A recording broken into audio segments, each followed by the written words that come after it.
Welcome to Linea Light Podcast Section. Visit our website linealight.com. Lighting Talk with Yah Li Toh, Indoor Garden, How to Manage Natura within Architecture. Good morning everyone and welcome to our podcast section. Our special guest today is Yah Li Toh from Light Collab Singapore. Hello everyone, greetings from Singapore. I am Yah Li, founder of Light Collab, and I'm a certified lighting designer. I'm architecturally trained but decided to specialize in the art of lighting design and have been working as a lighting designer since 2005. While I spend most of my time working on lighting design projects, I also volunteer with IALD as coordinator for Southeast Asia since 2015 and also spend the rest of my time engaging with students and giving lighting talks and workshops. Really excited to be on the podcast by Linea Light, and special thanks to Sylvia. Today we are going to talk about landscape lighting, but from a slightly different point of view. There are many aspects to consider when it comes to highlight plants and trees, but what if the garden is indoors? When we are lighting landscape outdoors, it is usually in the night time. Thus, the environment is relatively much darker. Throughout the past few years, we see a significant increase in indoor landscape. Thus, lighting for landscape indoors have become quite a need. However, the requirements for indoor landscape differs quite a bit. For example, it is to accentuate the landscape for users' visual aesthetic appreciation, or are there specific requirements which need to be considered for the survival of the plants indoor? Is there sufficient daylight to sustain the plant's needs? What are the requirements for humans versus plants? What is the contrast level of the ambient lighting in the daytime and nighttime? One of the interesting challenges that greatly differs was trying to understand plant life more.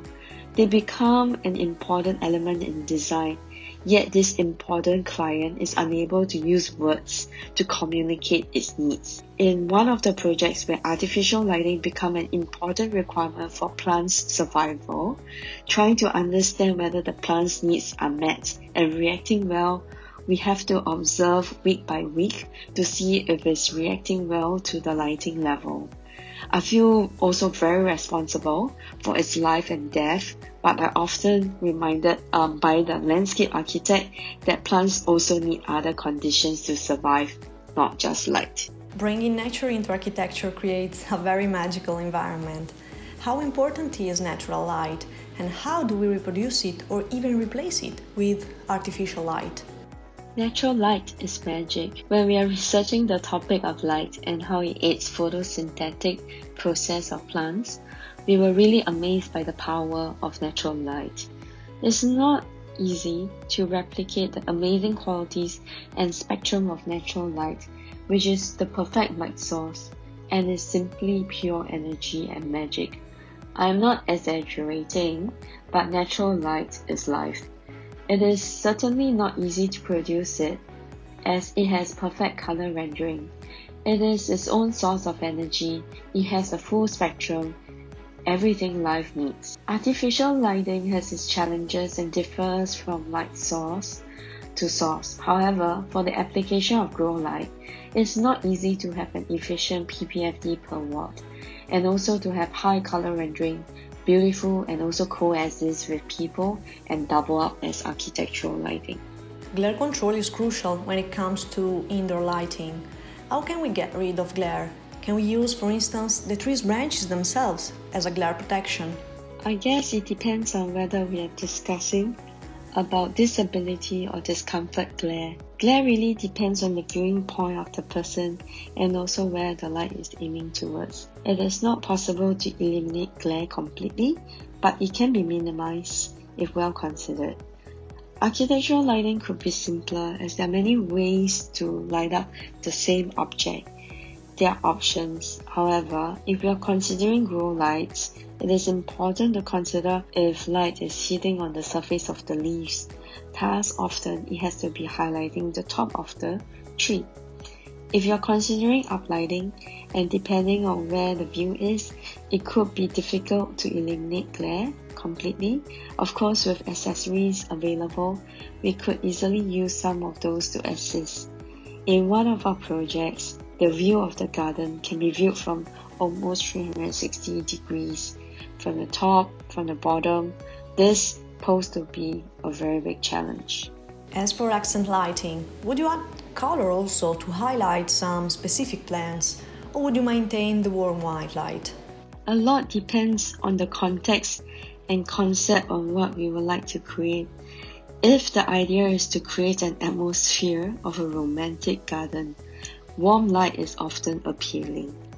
If you would like to create drama and if the experience evolves throughout the day, tunable white or even colored lighting can be used to enhance the overall story.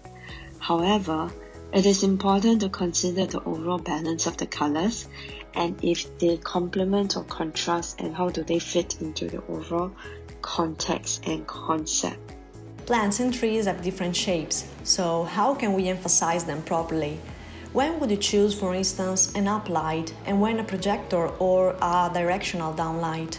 There are many techniques, but it depends a lot on the form, character of the plants, trees, and also how are they placed together. For example, do they have thick opaque leaves or thin translucent leaves? If they have lovely form and they look sculptural, then it will be good to highlight the form. It could be a combination of both uplight and downlight, but if they are placed in a rhythmic way, then it could be interesting to think how we can enhance the rhythm no matter what kind of technique we use. If the trees and plants can be viewed from the high level, it could be interesting to downlight so that the top of the tree crown is lit. Working with shadows and even creating silhouettes are also interesting. Our time is up today, so thank you very much, Yah Li, for sharing your passion for light with us. It has been a real pleasure to have you as a guest. So see you soon. Thank you, Sylvia, for the interesting conversation. Special thanks to Linea Light for creating this amazing platform for sharing.